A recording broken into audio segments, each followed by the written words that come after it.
Desafios do Aquecimento Global começa agora na Rádio Mundial, aqui no 95,7 FM, no 660 AM.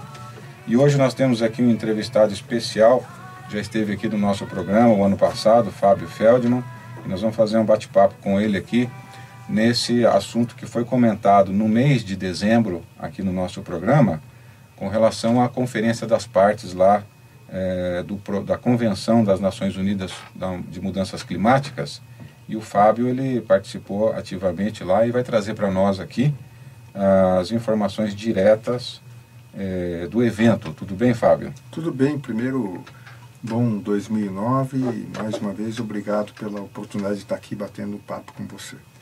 Vamos lá, vamos fazer uma rápida apresentação do Fábio, revisar, que muita gente já conhece ele, né? Pessoa bastante conhecida nessa área, não só na política, mas principalmente na área ambiental, né? Um grande ambientalista, ativista.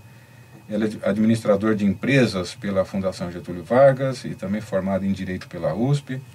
E foi o primeiro deputado federal eleito no Brasil com uma plataforma ambiental e atuou por 3 mandatos consecutivos, de 86 a 98, autor da Lei do Rodízio de Automóveis de São Paulo e no governo Covas.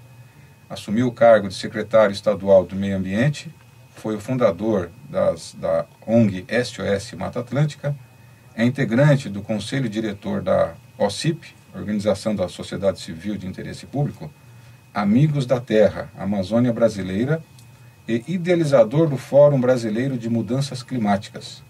Criou também o Fórum Paulista de Mudanças Climáticas Globais e de Biodiversidade, do qual é atualmente secretário executivo.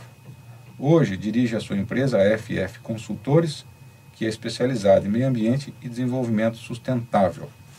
Então, Fábio, obrigado pelo seu retorno aqui, para trazer essas informações direto lá da Polônia para nós. Então, vamos começar pela primeira pergunta, para a gente aproveitar bastante o tempo aqui do programa.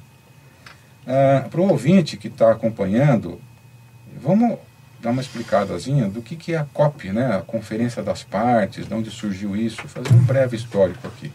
Bom, as Nações Unidas, elas promovem tratados internacionais, convenções internacionais, que são regras que os países signatários têm que obedecer. Então você tem a Convenção da Biodiversidade, você tem a Convenção Quadro das Nações Unidas de Mudança do Clima. E cada convenção prevê quando é que os países signatários se reúnem. Seria uma espécie de uma assembleia de condôminos. Certo. E no caso da Convenção de Clima, há previsão na própria convenção de que as partes se reúnem a cada ano. Já no caso da Convenção da Biodiversidade, a cada 2 anos. O que é isso? Quer dizer, os países se reúnem e eles fazem uma avaliação de como eles estão se organizando em relação àquele tema, como eles estão cumprindo as suas obrigações, o que tem que ser feito. E agora, na Polônia, houve a reunião da Convenção das Partes, da Conferência das Partes da Convenção das Nações Unidas sobre Mudança do Clima e também do Protocolo de Quioto. E ela é importante, porque você vai na convenção, você tem um termômetro de como o mundo está tratando esse assunto. Quer dizer, é um termômetro. Essa foi a COP14, né? 14ª já.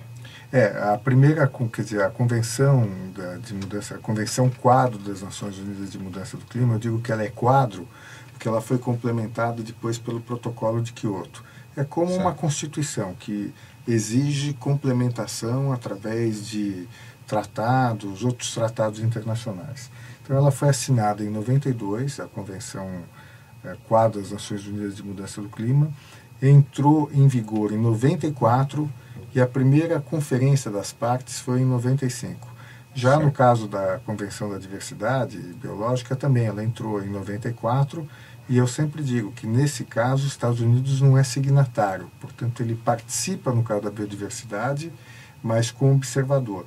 E na do clima? No clima, os Estados Unidos participa na Convenção das Nações Unidas de clima na Convenção, mas não participa no Protocolo de Quioto, porque ele saiu quando o Bush entrou. Então, até, na verdade, para quer dizer, são dois processos negociadores que correm paralelo.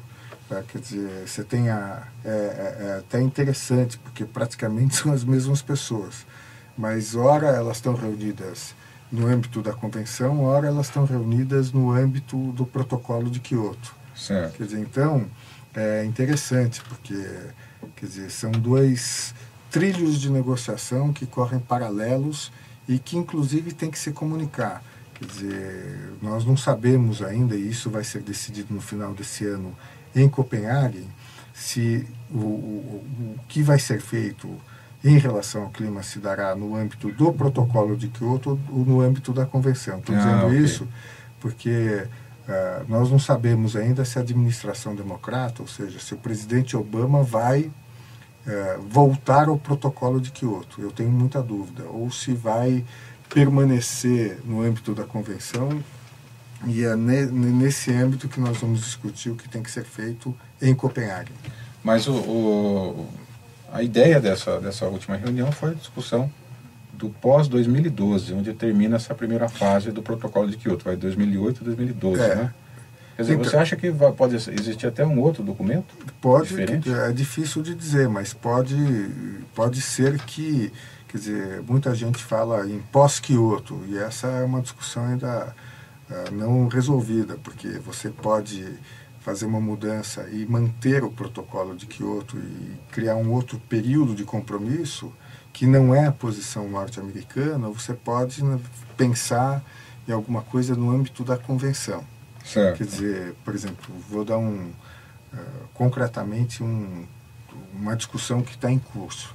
Quer dizer, depois que o último relatório do Painel Intergovernamental de Mudança Climática, o IPCC, divulgou os seus relatórios em 2007, se constatou que uma das principais fontes de emissão é o desmatamento. Okay. Aliás, a gente conversou aqui, né, Estelle Magalhães, quer dizer, que é alguma coisa em torno de 18% das emissões do equivalente de carbono, CO2 é floresta. Do mundo? Do mundo. E o Brasil é o maior, né? O Brasil, a Indonésia seria talvez o maior e o Brasil o segundo. Tem uma discussão qual é o maior emissor.